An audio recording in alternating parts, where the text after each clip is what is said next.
Hello. Random question again today.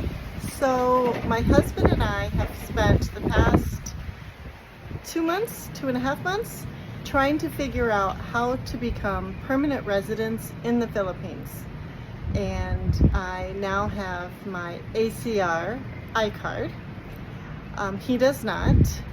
I found out that I cannot get dual citizenship because I don't have access to my birth mother's birth certificate, which I've gone to the Bureau of Immigration, I've gone to the PSA Servilis, I think that's how you say it, in Quezon.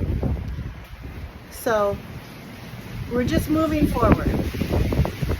Eventually I might go to Angeles to see if I can get information about my birth mother, but for now we're just going to figure out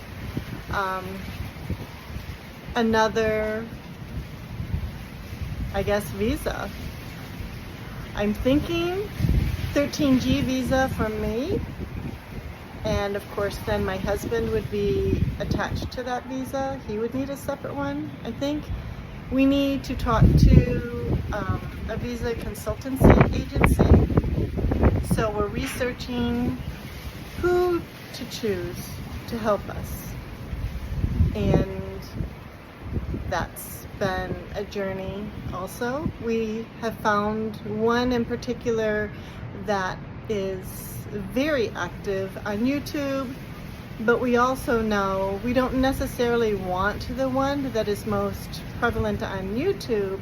We want the one that is going to actually give us results, and not because we spent a lot of money doing it.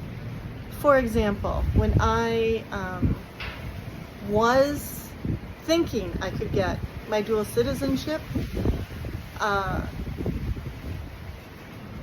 it wouldn't cost that much, maybe a few hundred US dollars, compared to a few thousand US dollars if I went through a consultancy agency, which is fine. The thing is, I know how to follow directions, but I also know that a consultancy agency can help eliminate a lot of headaches that I have personally encountered along the way. The one thing that a consultancy agency can't do is find my birth mother's birth certificate for me. It is interesting because my birth certificate has enough information to get me here under the Balikbayan visa, but not enough for me to become a recognized Filipino, which is sad. I'm saddened by that. I guess my question, this is the random question for somebody out there: what would you do if you are a former Filipino and wanted to become a permanent resident?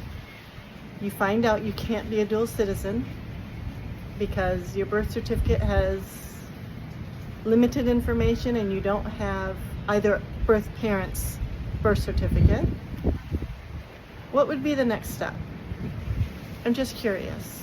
What would you do next? Because I think I know what I should do next. I'm just not quite sure what I should do next. So any suggestions would be helpful. So thank you so much for listening.